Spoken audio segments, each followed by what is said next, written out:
with regards to your reaction din po, hindi po ba maapektuhan yung mga na-reveal dun sa mga hearings ng Good Government Panel dito po sa nilabas na unmodified opinion ng COA sa OVP? Thank you po. Hindi naman po. Dahil unang-una, hindi porke sinabing unmodified, ibig sabihin wala nang problema. Dahil kung wala pong problema, yung pagkakagamit po ng pondo ng OVP, di sana hindi rin po naglabas ng notice of disallowance ang COA.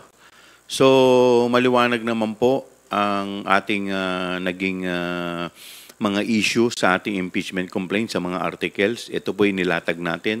Ang pinakamaganda po dito ay sagutin po nila ng maayos. Ibig sabihin ng unmodified opinion, ibig sabihin po nito, or unqualified opinion, ibig sabihin lang po nito ay yung pong financial statements are prepared in all material respects in accordance with the applicable financial reporting framework. So basically, katulad ng binabanggit po ni Congressman Joel, sumunod ka lang dun sa framework kung paano ho dapat ino-audit yung ahensya. So, walang problema doon. Pagka lumabas ka doon, edi magkakaroon ka ng, lalabas ka doon sa binabanggit na unqualified or unmodified opinion. No? Pero again, hindi ibig sabihin nun, wala nang, yung notice of disallowance doesn't exist. No?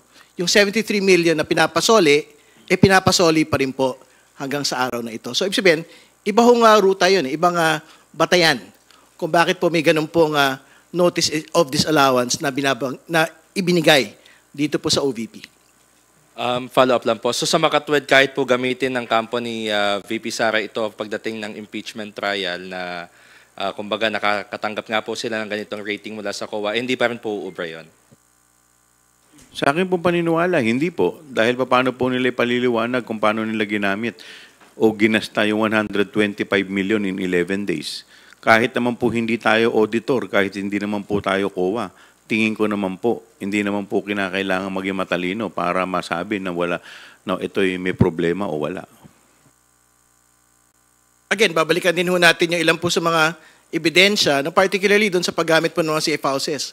Ang pinag-uusapan ho natin sa safe houses dito, ang presyo ng upa, parang presyo ng upa sa mga exclusive na mga village, sa mga condo ho sa BGC. 450,000, 500,000 per month. No? So, I'm quite certain yung mga safe houses na alam po ng mga intelligence and law enforcement personnel po natin, parang hindi naman ata ganun. Yung pong upa sa ganito po mga klase ng mga safe houses po natin.